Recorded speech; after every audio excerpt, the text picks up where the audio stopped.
जय Malhar news चॅनलच्या सर्व प्रेक्षकांना सपना चौधरीचा नमस्कार। नंदुरबार जिल्हाधिकारी डॉक्टर मिताली सेठी यांचे जिल्हाभरातील स्वस्त धान्य दुकानदारांना कडक इशारा। शिधापत्रिका धारकांना भेसळयुक्त व खराब धान्याचे वाटप करण्यात येऊ नये। पुरवठा विभागाकडून आलेल्या धान्य साठ्याची तपासणी करूनच वाटप करा।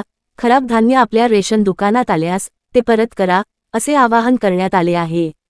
नंदुरबार जिल्ह्यात मागील गेल्या काळात स्वस्त धान्य दुकानदारातून जिल्ह्यातील शिधापत्रिका धारकांना अत्यंत निकृष्ट दर्जाचे माती मिश्रित तसेच अन्यजीव मिश्रित धान्याचे वाटप केल्याचा धक्कादायक प्रकार उघडकीस आला असून नंदुरबार जिल्हाधिकारी यांनी शिधापत्रिका धारकांना योग्य व उत्कृष्ट दर्जाचा धान्य पुरवठा व्हावा या दृष्टीने जिल्हा पुरवठा विभागाकडून तपास पथकाद्वारे विशेष तपासणी मोहीम राबविण्यात येत आहे।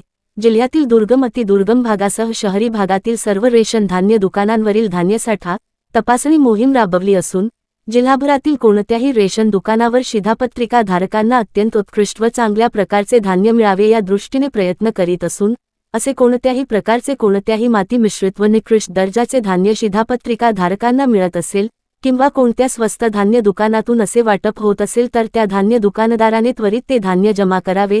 त्याचप्रमाणे ज्या ठिकाणाहून हा धान्य पुरवठा होतो आहे त्या ठिकाणी शासनाकडून परत पाठविण्याची देखील यंत्रणा कार्यान्वित करण्यात आली असल्याची माहिती जिल्हाधिकारी डॉक्टर मिताली सेठी यांनी दिली आहे। सपना चौधरी, जय मल्हार न्यूज, नंदुरबार। हे जेव्हा झालं होतं तेव्हा 2-3 ऍक्शन याचे आम्ही घेतले आहे। पहिला तर हा धान्य जे आहे, जे मक्का आहे ते नाशिकचे गोडाऊन मधून आपल्याला आलं होतं। तर यामध्ये कमिशनर सरांनी मला नाशिक मधला तो कोणता गोडाऊन आहे ते पण डेप्युटी कमिशनर मार्फत आम्ही त्या गोडाऊनची इन्क्वायरी करण्यासाठी त्यांनी आम्हाला इन्स्ट्रक्शन दिली आहे। दुसरा, ज्या गोडाऊन मध्ये ती पोती आली होती आणि त्याला काही पोतीला बारशी लागली होती, त्यांना पण आम्ही आता त्याच्यावर पण कारवाई आम्ही सांगितली आहे की त्यांनी तो पोती घेतानाच ती नोंद घेतली पाहिजे होती की त्यांची किती माल ऍक्च्युअली खराब आहे। आणि तिसरं, जे राशन दुकानदार आहे ज्यांनी ते माल खाली लोकांना दिला, तर ते आज इनफॅक्ट माझी गाभा झाली आणि तिथे पण मी ही सक्त सूचना दिली आहे की यापुढे कोणते पण राशन दुकानदारांनी या केसमध्ये तर आम्ही ऍक्शन घेऊच नक्कीच, ज्या दुकानामध्ये असं झालंय।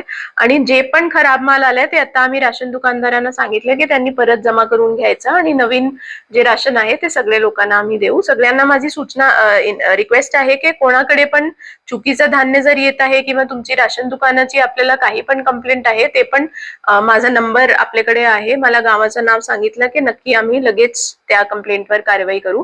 एक स्टेटचा टोल फ्री नंबर पण आम्ही आता ऍक्टिव्हेट करून घेत आहोत सो दॅट लोकांना डायरेक्टली कंप्लेंट करता येईल। आणि यापुढे राशन दुकानदारांना पण ही सूचना देण्यात आली आहे की कोणाला पण निकृष्ट दर्जाचा धान्य जर कोणते पण गोडाऊन पासून आला तर ते ऍक्सेप्ट नाही करायचं। नाही, ठीक आहे, म्हणजे मी ऑलरेडी सांगितलंय की ज्या आता हे कसं आहे, काही रेग्युलर बाब नाहीये। म्हणजे कधी कधी काय असतो की एक पर्टिक्युलर गोडाऊनचा माल खराब असतो आणि त्या गोडाऊन मधून ज्या दुकानांमध्ये माल गेला तिथे ही सगळी प्रॉब्लेम असते। अपेक्षित काय आहे की ऍट फर्स्ट पॉइंट म्हणजे ज्या गोडाऊन मध्ये तो माल आला त्यांनीच पहिले परत केला पाहिजे, तो दुकानापर्यंतच जायला नको आणि दुकानापासून लोकांकडे तर जाण्याचा अर्थच नाहीये।